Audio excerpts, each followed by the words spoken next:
Um, karon class, di ba itong klase ko to 4:30? Ko to brata 4 because kami siya sa international law, which is a part of our discussion sa globalization. Okay? So, let me share my screen. What is an extradition treaty? Ito letter D, it's letter E. Extradition treaty. I was actually thinking of deportation. But then, sige ko scroll. So, extradition treaty dito. So, I remember. So, extradition treaty class is a treaty. It's international agreement in which the requested state, no, agrees sa nag-request nga state under a specific condition. Unya, ang purpose gyud ng extradition treaty is turn over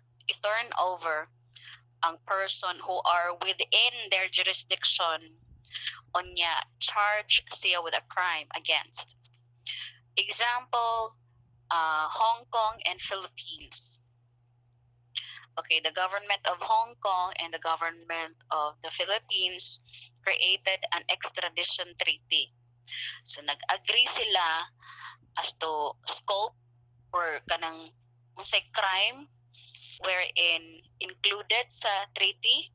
Okay, unya panalitan si Philippines mo ay requesting state, unya si Hong Kong mo ay requested state. Unya stated dito nga if ever among mga fugitive mo anha diha sa Hong Kong mo invoke mi sa amo ang treaty, which is the extradition treaty, to return that fugitive back to the Philippines. So that is also an international policy, no, foreign policy, in order to enforce the law beyond the territory. Okay? So mana siya extradition treaty. Now, I just wanted to make clarifications on the globalization nga topic. Okay, let's go back.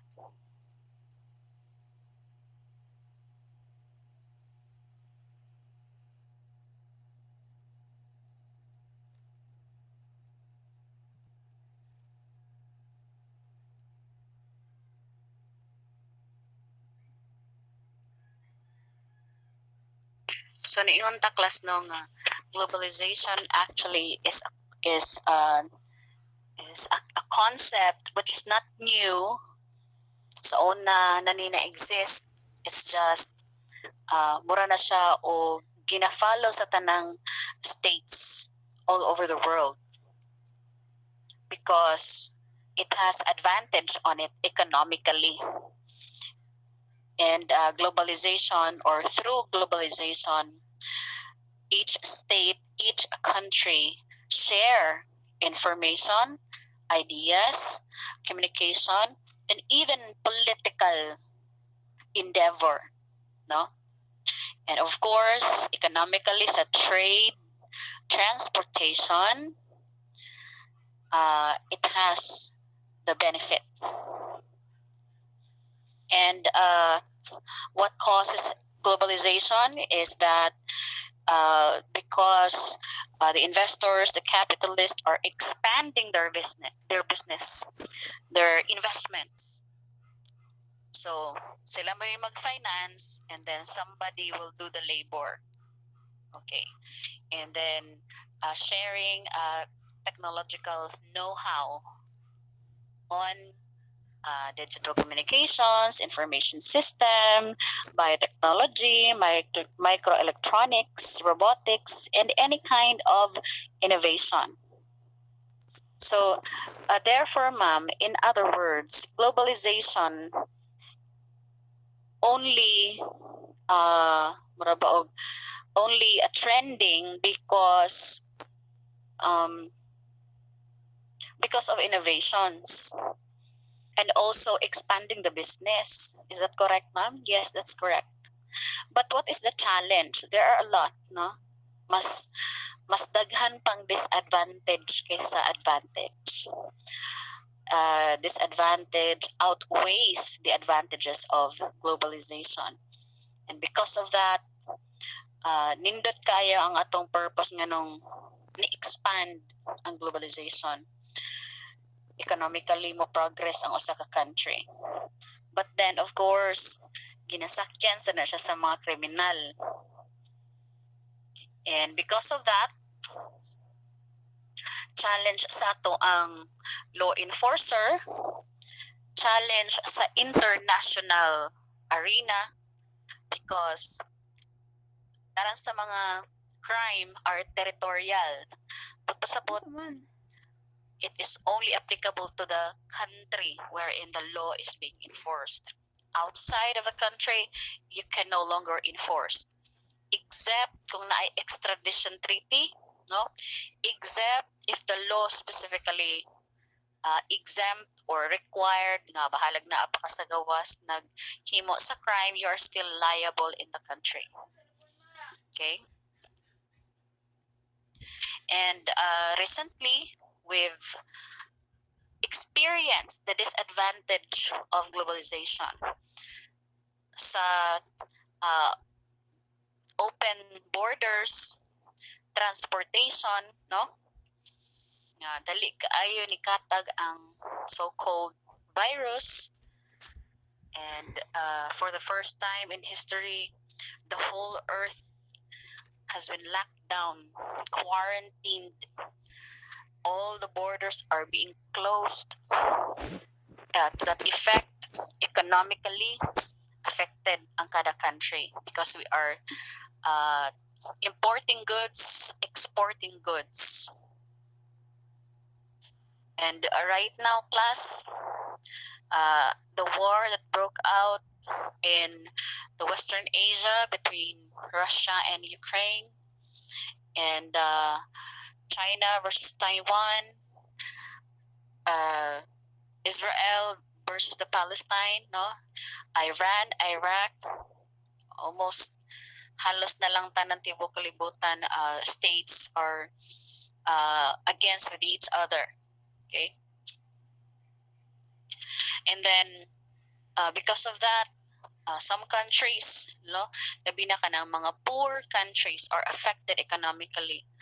So we can see Sri Lanka is going bankrupt, Pakistan is going bankrupt, Myanmar is going bankrupt because di na sila ka-import, di na sila ka-export of goods kay i-close na lagi ang borders before.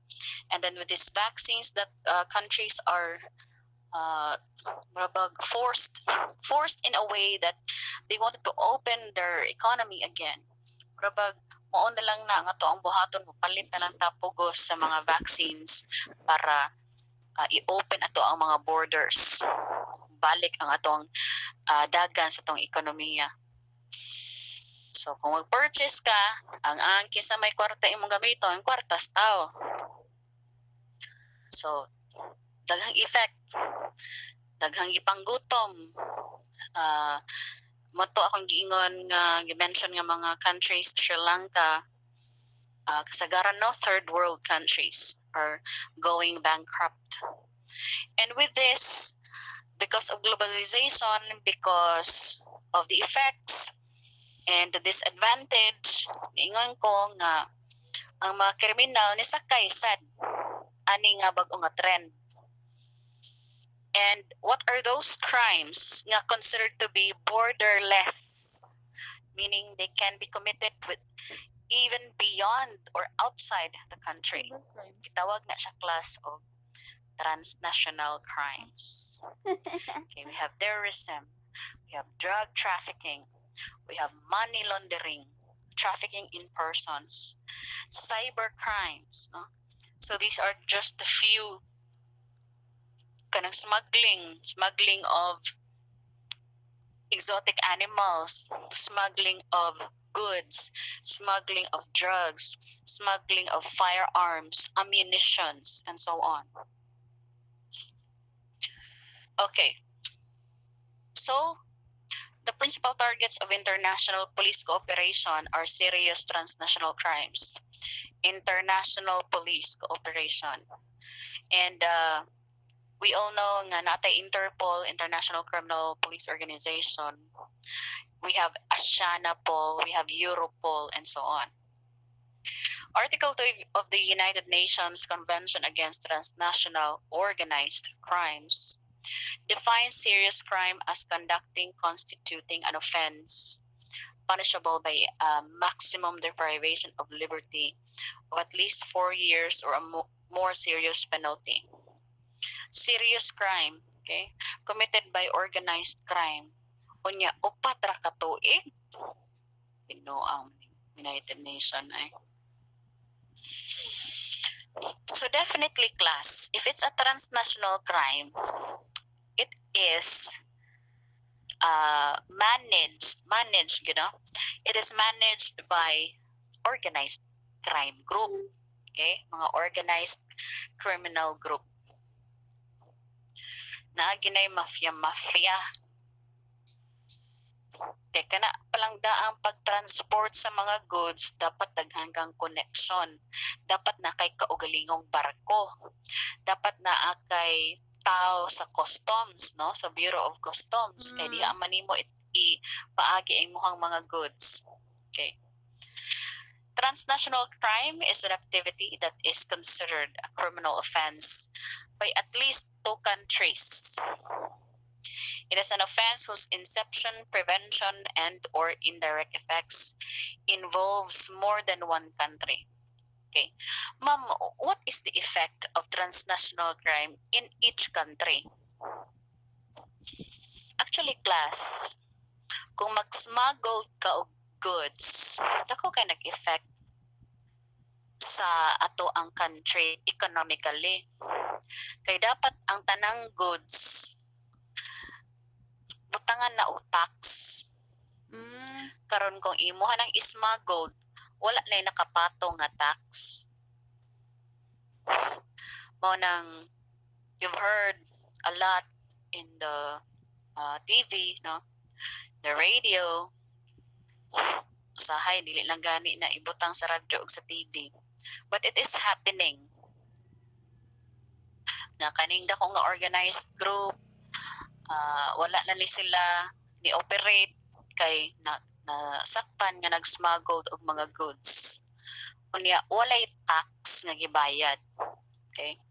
So kana unta makapuno na unta na og budget sa ato ang panudlanan. Mag-smuggled ka og mga drugs, no, firearms. Kani mga butanga di man nimo i-tax.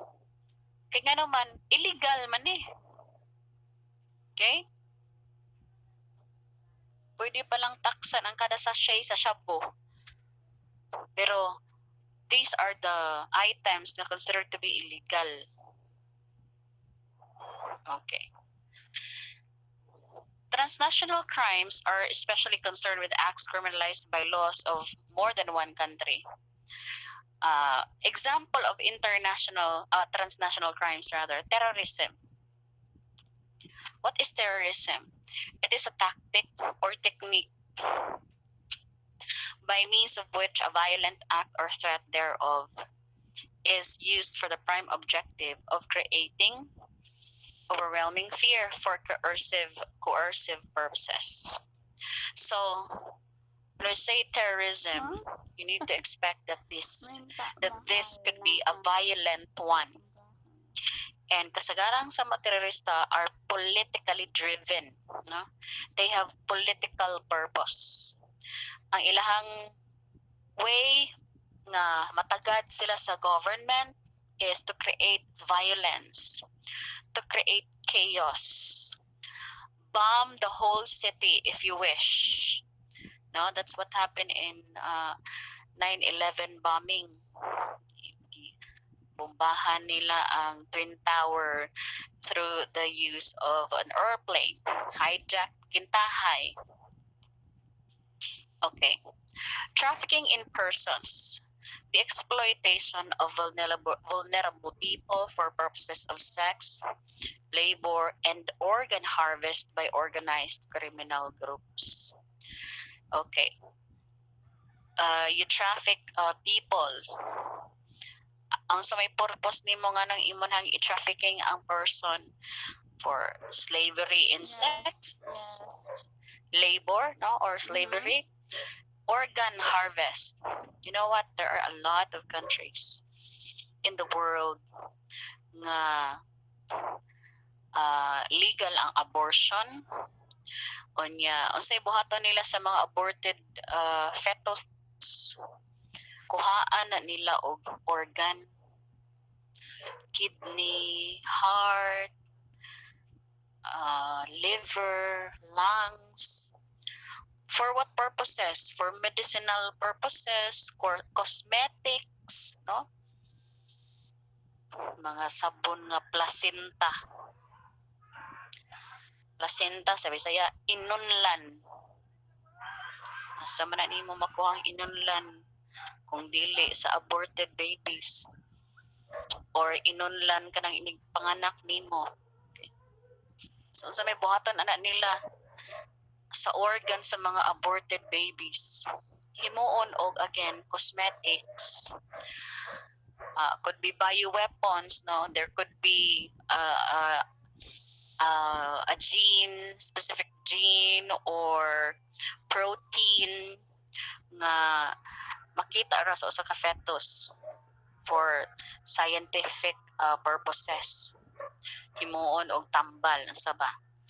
And then money laundering. Assets, primarily cash assets, which are derived from illegal activities. And then kanang imuhang kwarta nga proceeds sa imuhang illegal activities, imuha nang i-convert, or normally they will deposit it in a bank, and to make it appear nga kaning proceeds, cash, came from illegitimate sources. So, literally, ang hugaw nga kwarta imong labhan para malimpyo. So, mo na siya, money laundering. Okay. That is why class, and we have anti-money laundering law. Kung mo deposit ka sa bangko, I think it's more than 100,000. Nya, question ka na actually. Labi na og ini-question sa imo ha, di ka makatubag unsay legitimate nimo nga income o source of income. Okay? Nitan man dahay ra kag money sa kolon, ni deposit kag 200,000. Oh, gigagod manira onya. Ka-deposit na kag 200,000. Okay. So questionable. Siguro you are involving with illegal activities, making it appear lang maninda ka og manis kulon, unya imong gi-deposit. And nag-deposit nimo, limpyo na imong kwarta. Ing ana, ma-question ka.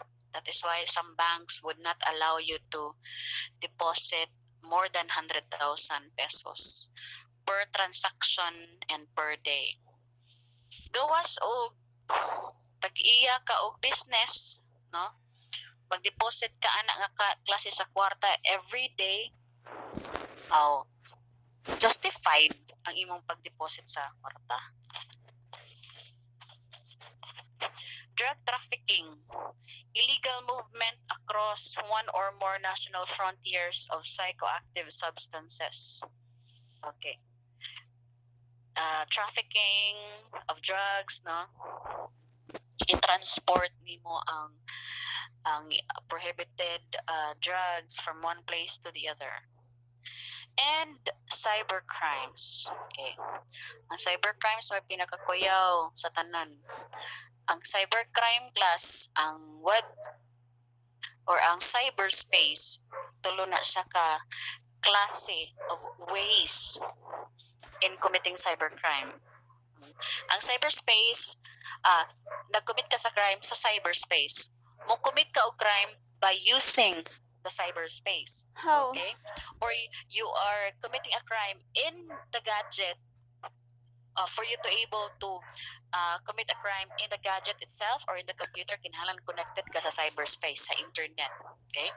Muna siya tulog ka klase to commit cyber crimes. And we have terrorism. We have a law in the Philippines. I don't know. Let me see if gibutang ba niya dire ang bag-ong Anti-Terrorism Act of 2020 man siguro to. Okay. It's not here. Adara legal framework. Pero ang iyang nabutang is the old law. Wala naman eh. Kaning Republic Act 9372 14. Adara. As of March 10, 2020, the Philippine Senate has repealed Republic Act 9374 through the passage of Anti-Terrorism Act of 2020. Okay. So by the time nga gihimo ni nga libro, wala pa na finalized ang Anti-Terrorism Act of 2020. So definitely kani Republic Act 9372 2022 naman taron, wala na ni sa class, dili na ni nato hisgutan kay daghan kaayong crime gipang usab gipang puno sa bag-ong Anti-Terrorism Act. Okay, we will get to that later. Balik ta.